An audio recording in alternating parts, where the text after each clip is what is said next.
Now,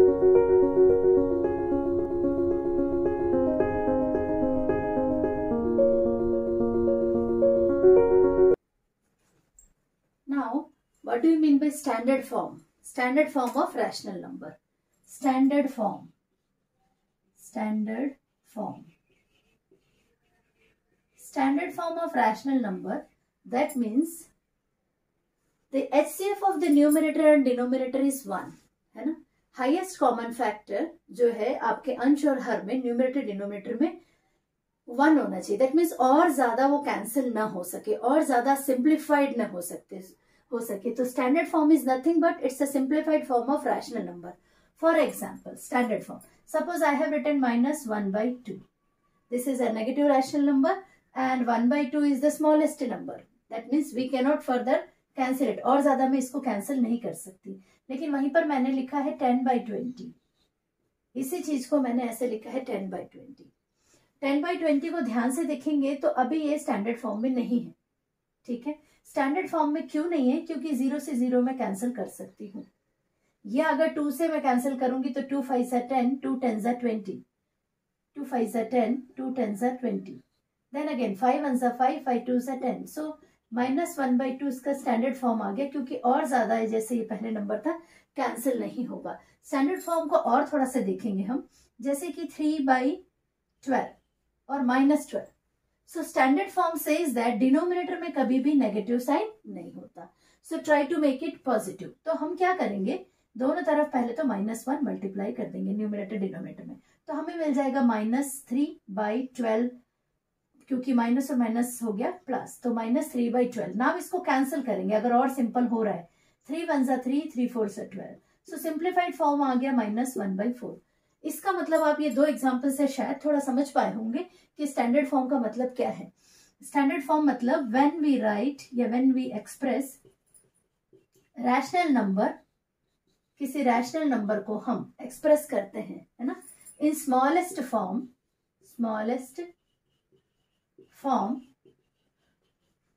in which numerator and d represent denominator. Numerator and denominator has HCF 1. HCF 1 यानी numerator और denominator का highest common factor HCF, highest common factor. इसको हिंदी में बोलेंगे महत्तम समापवर्तक. तो हाईएस्ट कॉमन फैक्टर, सबसे बड़ी से बड़ी कॉमन वैल्यू जहां पर हो जाएगी 1, और ज्यादा उसको कैंसिल नहीं कर सकते. एंड और एक बात है, डिनोमिनेटर इज पॉजिटिव. डिनोमिनेटर कैसा होना चाहिए? Denominator is positive, positive sign का होना चाहिए. तो ये आपका हो गया स्टैंडर्ड फॉर्म. स्टैंडर्ड फॉर्म से ही एक और फॉर्म बनता है, that is equivalent form. Equivalent form. Equivalent form का मतलब है बच्चों, इक्विवेलेंट फॉर्म. इक्विवेलेंट फॉर्म यानी मैं सपोज एक चॉकलेट है, ठीक है, ये एक चॉकलेट है. कैसी है ये? 1 चॉकलेट है. इसके 2 पार्ट्स करूंगी इक्वल, तो मैं इसको लिख सकती हूँ 1/2. 2 बराबर टुकड़े कर दिए, हर एक का नाम हो गया 1/2, 1/2. ठीक है. अब मेरा मन किया कि नहीं, मुझे 2 टुकड़े नहीं करना है, हम 4 दोस्त है तो 4 बराबर टुकड़े करना है. तो एक का नाम हो गया 1/4, 1/4, 1/4, 1/4. टोटल हो गया 4/4 यानी 1. एक ही चॉकलेट है. ठीक है. अब मैं 1/4, 1/4 4 बराबर भाग में से 2 भाग एट ए टाइम कट कर दूंगी. तो ये 2 भाग को एक साथ जब मैं यूज करूंगी तो मैं इसको लिख सकती हूँ 1/4 + 1/4 यानी 2/4. दिख रहा है आपको 2/4? अगर आप इसको ध्यान से देखेंगे तो मैं ये 2/4 कैसे बना सकती हूँ? 1/2 में 2 को मल्टीप्लाई करके, लीस्ट कॉमन मल्टीपल दोनों का 2 मल्टीप्लाई कर दिया तो 2 2s are 4, 2 1s are 2, 2 2s are 4. यानी 2/4 भी 1/2 के बराबर है. अगर मैं इसको कैंसिल कर दूं तो फिर से 1/2 दिखाई देने लगेगा. इसका मतलब कि ऐसी संख्याएं जिसमें हम अंश और हर में सेम नंबर का गुणा करके बनाए, वे सभी इक्विवेलेंट फॉर्म होगी. जैसे कि अगर मैंने एक चॉकलेट के 2 बराबर टुकड़े कर दिए तो 2 से गुणा कर दिया तो 2/4 बन गया. अगर मैं इसी चॉकलेट के आधा जो टुकड़ा किया उसमें और टुकड़े करते चले जाऊं, 3 टुकड़े कर दिए तो 3/6, दोनों तरफ 6 टुकड़े हो गए, 3 3. ऐसे ही जब मैं इस तरह के नंबर बनाते जाऊंगी तो ये सभी इक्विवेलेंट फ्रैक्शन कहलाएंगे। देखो कैसे, 1/2 को मैं लिख सकती हूँ 2/4, 2/4 को मैं लिख सकती हूँ 3/6, फिर 1/2 को मैं लिख सकती हूँ 4/8, फिर 1/2 को मैं लिख सकती हूँ 5/10। आप चाहो तो चेक कर लो बेटा, 2 1 जा 2 2 जा 3 1 जा 3 2 जा 4 1 जा 4 2 जा 5 1 जा 5 2 जा। यानी आप हर जगह देख रहे हो कि इसका जो इक्विवेलेंट फॉर्म है उसको जब मैंने कैंसिल किया, स्टैंडर्ड फॉर्म में लाया, तो हर जगह स्टैंडर्ड फॉर्म सेम है। ये है स्टैंडर्ड फॉर्म और इक्विवेलेंट फॉर्म में रिलेशन। इक्विवेलेंट फॉर्म क्या है, उसका मल्टीपल है, 1 टाइम 2 टाइम 10 टाइम 100 टाइम्स। आप उसको गुणा करके बड़ी से बड़ी संख्या बना सकते हैं। और स्टैंडर्ड फॉर्म क्या है, कितना भी बड़ा रैशनल नंबर दिया हो, ठीक है, परिमेय संख्या दी हो, उसको आप कट करके और आप स्टैंडर्ड फॉर्म में ला सकते हैं। जिसका HCF 1 है, डिनोमिनेटर में कभी भी नेगेटिव नहीं रहता, अगर नेगेटिव है तो -1 से मल्टीप्लाई करके पॉजिटिव कीजिए। तो इस तरह से standard form of rational number and equivalent form of rational number, उम्मीद है आपको समझ में आया होगा।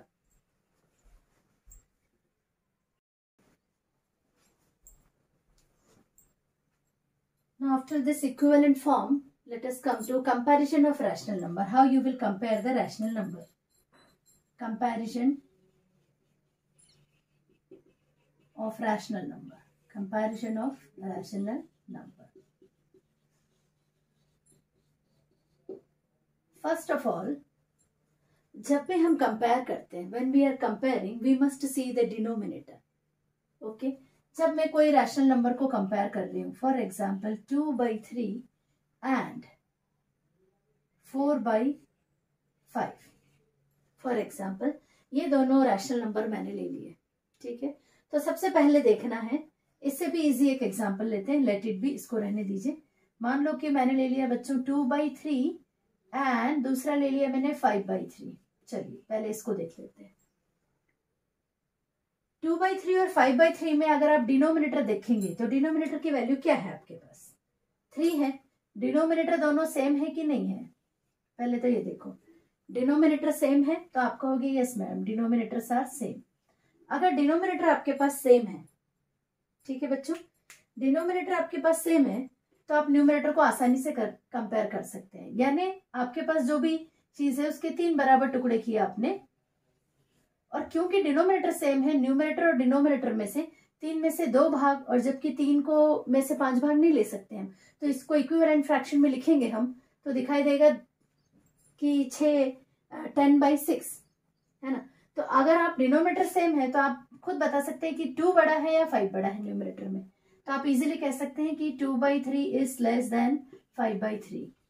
लेकिन इस केस में आप इजीली नहीं बोल पाओगे कि 2/3 और 4/5 में कौन बड़ा है और कौन छोटा है। तो उसके कुछ रूल्स है। सबसे पहला तो एलसीएम मेथड, एलसीएम लेंगे 3 एंड 5 का। तो व्हाट इज 3 एंड 5 का एलसीएम, 15। दैट मीन्स मुझे ये 3 को 15 बनाने की कोशिश करना है, तो ऐसा क्या गुणा करूं, और 4/5 को भी 15 बनाने की कोशिश करना है। तो हर जो है डिनोमिनेटर 15 बना है तो 3 5 जा 15, और इसका डिनोमिनेटर 15 बना है तो 5 3 जा 15, तो न्यूमरेटर में भी सेम नंबर मल्टीप्लाई करेंगे। ये आपका बन गया equivalent form. 2/3 can be written as 10/15।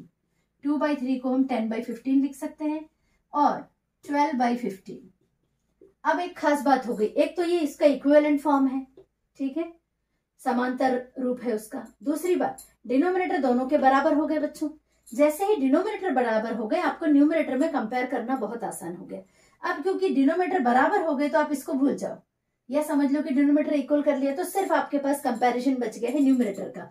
तो 10 और 12 में कौन बड़ा, तो आप आसानी से कहोगे 10/15 इज लेस देन 12/15, ठीक है। कब, जब आपने एलसीएम ले लिया। तो एक तो मेथड है एलसीएम वाली, दूसरी मेथड है cross multiplication method. What is this, अभी आपको बताते हैं हम। Cross multiplication, cross multiplication method बहुत ही इजी और बहुत ही ऑथेंटिक है। सपोज आप बच्चे को एलसीएम लेते नहीं आ रहा है, दिक्कत आ रही है, थोड़ी देर के लिए मान लेते हैं कि एक जो रेशियो है रैशनल नंबर, उसको a/b ले लिया और दूसरे वाले को मैंने ले लिया बच्चों c/d, क्योंकि ये सब अलग अलग है। एक रैशनल नंबर कोई 2 नंबर को कंपेयर करके बना है रेशियो लेके, और दूसरा फिर एक।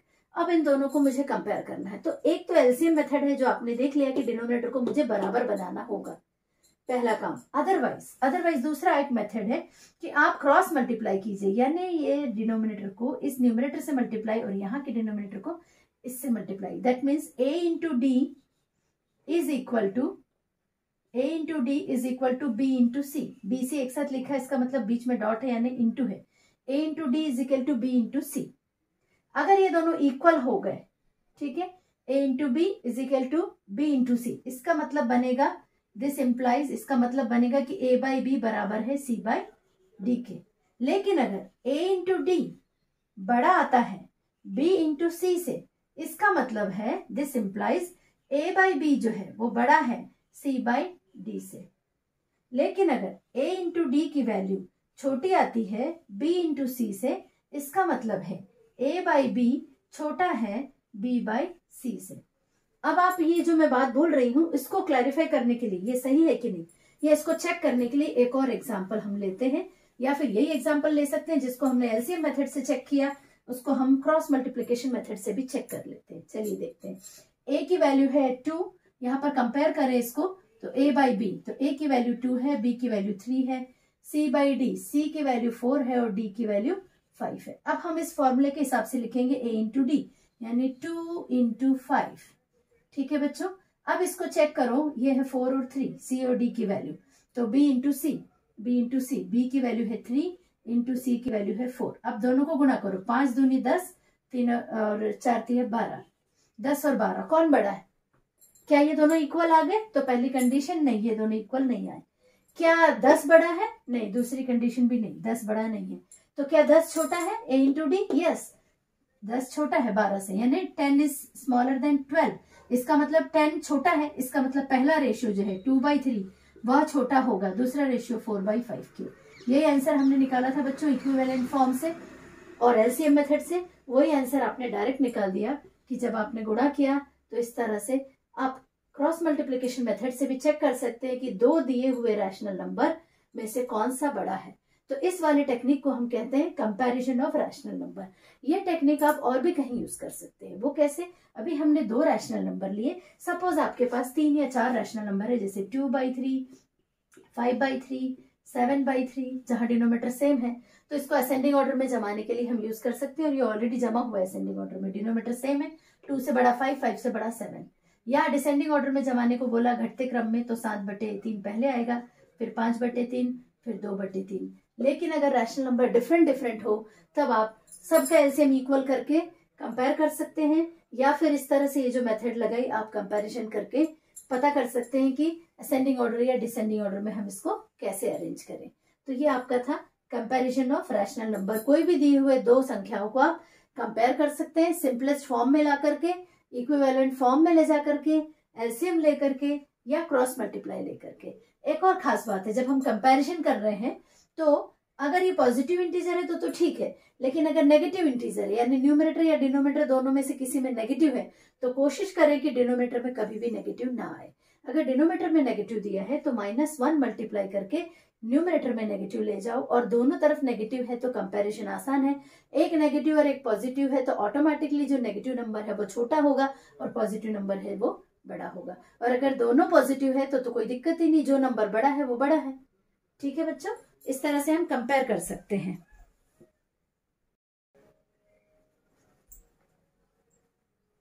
Next is rational number on number line.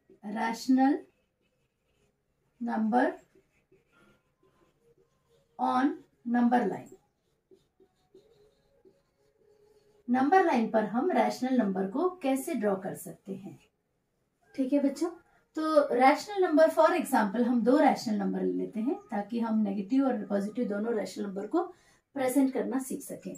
एक रैशनल नंबर ले लिया आपने 2/5 और दूसरा रैशनल नंबर ले लिया -3/5। अब आप देखोगे यहाँ पे तो न्यूमरेटर यानी p/q के फॉर्म में लिख सकते हैं रैशनल नंबर को, और p की वैल्यू जो है वो छोटी है q से। 2 और -3 दोनों ही छोटे हैं डिनोमिनेटर 5 से।